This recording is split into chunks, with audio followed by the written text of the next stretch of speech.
Oh my gosh, I don't even know how to follow up everybody who spoke today. Activists who have been involved in this movement for decades, people who are making it happen in the community, authors who have inspired me to pursue environmental law. And everybody kind of touched on what I'm going to speak about, so I guess I'll just kind of recap all of that. And talk about Kanaka Maoli, Native Hawaiian perspectives, and Hawaii's energy policy specifically. So Hawaii's energy policy, renewable energy policy, really began kind of in the late 70s. In 1978, the legislature began adopting laws to promote renewable energy development. And you had projects coming out of that, like geothermal on Hawaii Island, and you had tremendous backlash to those type of projects. And we know court cases that came out of that established the state's duty to uphold traditional and customary rights, and that remains with us today. And then once oil started to get a little cheaper, there was less emphasis on renewable energy until probably the 2000s. And in 2008, we had what we've heard about a little bit already, Hawaii's Clean Energy Initiative. In 2008, the Hawaii Clean Energy Initiative was launched to provide a framework for the vision of clean, locally developed renewable energy that will, in the long run, boost Hawaii's economy, because the land, sea, sun, and wind are all capable of producing limitless amounts of indigenous energy forever. The goals of the Hawaii Clean Energy Initiative was to reach 70% renewable energy target by 2030. 40% of that was supposed to come, or is supposed to come, from renewable energy sources, and 30% of that is from energy efficiency measures. And the purpose of this is to increase Hawaii's energy and economic security, foster and demonstrate Hawaii's innovation, and build a workforce for the future. And this is important because we know that Hawaii imports 90% of our energy needs through fossil fuels. Our consumers pay the highest electricity prices in the United States, and over $7 billion a year leaves the state to import this energy, and it goes outside of Hawaii, so that's that leak. And this is huge, so there's obviously a need to move towards that. However, when you look at Hawaii's Clean Energy Initiative, it was already mentioned that there's a surprising lack of Native Hawaiian perspectives, of local communities that are incorporated into this major initiative, which is really pushing the renewable energy policies in Hawaii and projects. So in these working groups, you have representatives of Hawaii Energy Office, you have economic development boards, you have the large public utilities commissions on each island, and you have national energy experts. However, it was interesting to me when I started to learn about this that despite the pushback that you had in the late 80s and 90s over the cultural impacts of geothermal development, that a Native Hawaiian perspective was not being included in these major policy initiatives like the HCEI. Yet this is setting our policy. So from that, a memorandum of understanding was signed by the state and U.S. Department of Energy, in which the parties agreed to collaborate and designate working groups in areas of efficiency, electricity generation, energy delivery, transportation, financing, and policy and regulatory mechanisms. So these working groups are really creating the project or the policies to implement the projects that we see today. Another big policy initiative that we have setting Hawaii's renewable energy is the energy agreement. So less than 9 months after the HCEI was launched, the energy agreement was signed by a number of state agencies and the Hawaiian Electric Company. The energy agreement echoed the 70% by 2030 goal and reaffirmed the importance of indigenous produced renewable energy. And when to say it indigenously produced, that means solar, wind, wave, that doesn't necessarily mean by the indigenous communities that take care and malama those resources currently. The agreement, this particular agreement, included a number of specific goals and timetables. One particularly significant provision of the agreement was a commitment of the parties to integrate 400 megawatts of wind power into the Oahu electricity system from one or more wind farms on Lanai and Molokai to be transmitted through an undersea cable.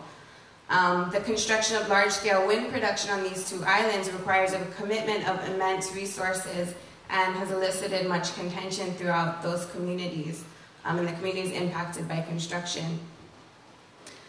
The primary concern of policymakers is meeting Oahu's demands, and Oahu is the home of majority of Hawaii's population. But that's evidenced by the 2008 Energy Agreement, as the state is primarily concerned with meeting Oahu's demands through the use of resources on Molokai and Lanai. The largest wind projects currently being proposed in the state are located on those two islands. Both of the projects, 200 megawatts each approximately. And it's important to note that neither of those projects will contribute directly to the islands that are having to host these large-scale projects. They're being located on lands that these communities are using for subsistence practices, for hunting, for fishing. And so these really implicate justice issues because the consumption is on Oahu, and the resources that these communities are using to live the type of lifestyles that decrease carbon footprints are having to host, having to fund Oahu's consumption. So both of these projects, on Lanai and Molokai, are facing active and coordinated opposition in the communities that they are proposed to be located. Aloha Molokai is one of the organizations on Molokai that is, protesting, not protesting, but is against large-scale development from non-locally controlled sources. Additionally, Friends of Lanai is a Lanai project that is involved in opposing large-scale wind farms on the island. And there are a number of different reasons that have come up, different concerns that community has expressed. The location of development, the no benefits to residents, and by benefits I don't necessarily mean community benefits packages, but the production of energy is not going to benefit the islands that they're coming from. Additionally, it increases supply of energy rather than addressing the main issue that got us into this problem in the first place, which is conservation, management of demand, and it affects the exercise of subsistence practices. There are religious objections to use of certain resources. It jeopardizes a lifestyle and culture, and many see it as using the neighbor islands as an industrial park for Oahu, and setting a dangerous precedent there. And these communities are expressing interest in finding sources that have finding projects that have the least amount of impact on future generations, ensures that the availability of lands for the practices that are currently occurring and people would like to see promoted in the future in terms of food sustainability, agriculture, are allowed to continue, and that these projects not be solely profit motivated, but that there also be a commitment to community and cultural values that underpin people's relationship to these lands. So I already kind of mentioned that some of these communities are already proposing alternatives to large-scale development, and these are primarily decentralized scales, not intrusive to the surrounding landscapes, but appropriate to the communities, small scale in some cases, medium scale, large scale, and also to include community input on alternative solutions. So when I first started this research, there wasn't much discussion in our Native Hawaiian community other than when you saw it in the news and people were in active opposition to green energy. And it looks kind of funny that Native Hawaiians seem to be against this renewable energy, but when you look deeper, there's obviously a lot more issues that we all understand here. But I started looking internationally and in the United States on what other Native peoples are saying. And there is a global conversation going on about this issue, and the question that kind of framed my thinking was, can the power structure that created the problem solve the problem? And so it's being very aware of that in looking at the policies that are now pushing renewable energy development here in Hawaii and around the world.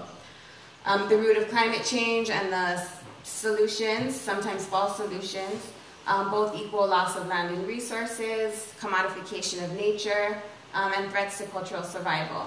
So there was one summit that I thought was really important, and that was a 2009 Indigenous Peoples Global Summit on Climate Change in Anchorage, Alaska.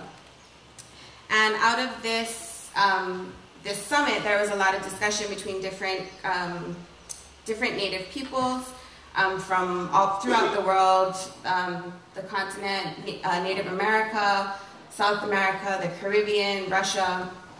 And there were similarities in the issues that, that were coming up. And so one of the issues was that the solutions to climate change were impacting Native peoples in the same way that the results of climate change were. And so there were several recommendations that I thought Hawaii policymakers should consider in promoting these renewable energy policies, which are setting the development. One of them, free, prior, and informed consent. This is international human rights law. It recognizes Indigenous peoples' rights to land and resources, and it requires a freedom from coercion, pressure, intimidation.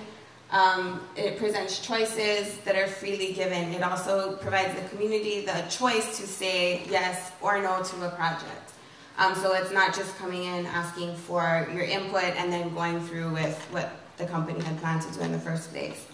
Additionally, this concept of free, prior, and informed consent is already being incorporated in international climate change mitigation projects, such as RED, reducing emissions from deforestation and forest degradation. And so there are precedents out there that Hawaii can look to see that this principle is being incorporated.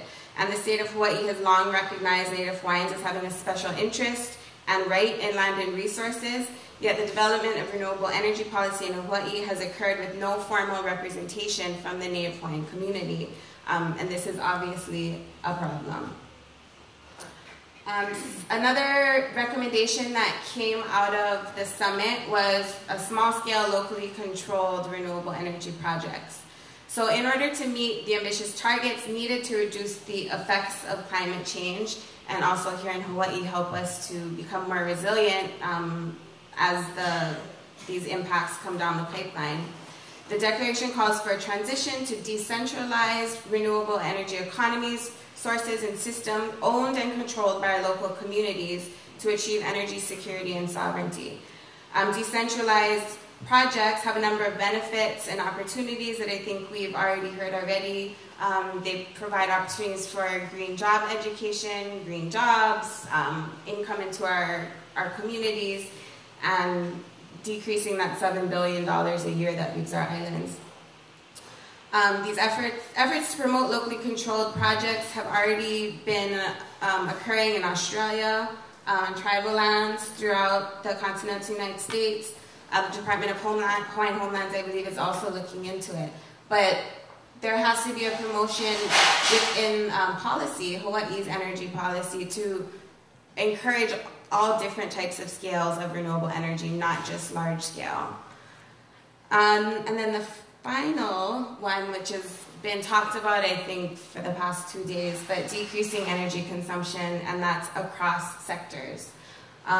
This really implicates justice issues here on Oahu. I mean, when you look at Hawaii's example, Oahu, I think neighbor island people sometimes who are living more sustainably see Oahu's consumption as really being part of the problem. I had a friend from Lanai who is opposed to the wind farms on her island, and she said that she was driving around Kahala at 10 o'clock in the morning and all the street lights were on. And so she finds that a little, ironic that they want to now put up 67 windmills on her island to power that. So there are issues there. Food is a huge thing that we know contributes to our energy consumption patterns. And so by the state also ensuring that there is protection for agricultural lands, important agricultural lands here on Oahu. And I think that really will show people that there is a commitment by policymakers to decrease our energy consumption, not just increase the ability to serve our current demands. And then that occurs, I mean, that also applies to transportation as well. And so I think that's it. But thank you. And I'm just very happy to be on a panel with such amazing people doing amazing things. So thank you.